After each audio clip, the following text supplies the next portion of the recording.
দারিদ্র বিমোচন নিয়ে আপনারা বলছেন, দারিদ্র তো শুধু আর্থিক কারণে হয় না, দারিদ্র আমাদের মানসিক কারণে হয়, আমাদের শিক্ষার অভাবে হয়, আমাদের অনেক কিছুর কারণে। তো কাজে দারিদ্র বিমোচন করার ব্যাপারে আমি আপনাদের ভিডিও দেখে বুঝলাম যে আপনারা অনেকভাবে মানুষের কাছে যাচ্ছেন, তাদেরকে গড়ে তুলছেন।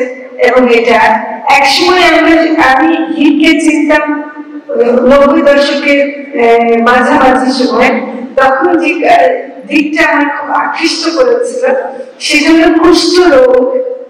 যে কুষ্ঠ রোগের জন্য অনেকে কাছে রাখতে চায় না, চিকিৎসা দিতে চায় না, এই কুষ্ঠ রোগীদেরকে দূরে ঠেলে দিত। সেখানে দেখলাম যে আমি প্রথম চিনেছিলাম কুষ্ঠ রোগের চিকিৎসার জায়গা হচ্ছে হিট বাংলাদেশ। এবং সেটা কিন্তু একটা যে কত বড় কাজ ছিল। আপনার খুব কুষ্ঠ রোগ এমনকি টিবির জন্য আমার মনে হয় টিবির চিকিৎসাও এখানে হতো।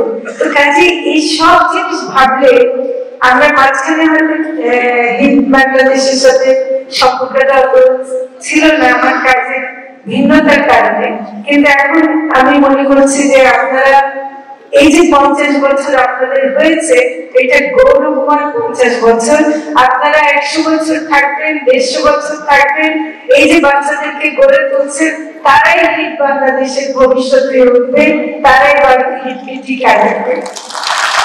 যে জিনিসটা বলে শেষ করবো যে হিট বাংলাদেশ, আমি নারী আন্দোলন করেছি, নারী মুক্তির জন্য কাজ মানে চেষ্টা করেছি। হিট বাংলাদেশের কাজের মধ্যে দেখছি যে নারীদের মানে যোগ্যতা বাড়ানোর জন্য, নারীদের মুক্তির জন্য অনেক কাজ করছে। কাজে এটা কিন্তু নারীদের জন্যই একটা প্রতিষ্ঠান। আগামী 9 তারিখে বেগম রোকেয়া দিবস। আপনারা জানেন যে বেগম রোকেয়া নারী মুক্তির জন্য অনেক কিছু করে গেছেন। আজকে হিট বাংলাদেশ আমার কাছে মনে হয় সেই ধারাবাহিকতায় অনেক কাজ করছে। এবং নারীদের দিক থেকে আমি আপনাদেরকে আমার পক্ষ থেকে আরেকবার ধন্যবাদ দিব। এবং আপনারা যে কাজ করছেন যেন আরো ভালো করে করতে পারেন।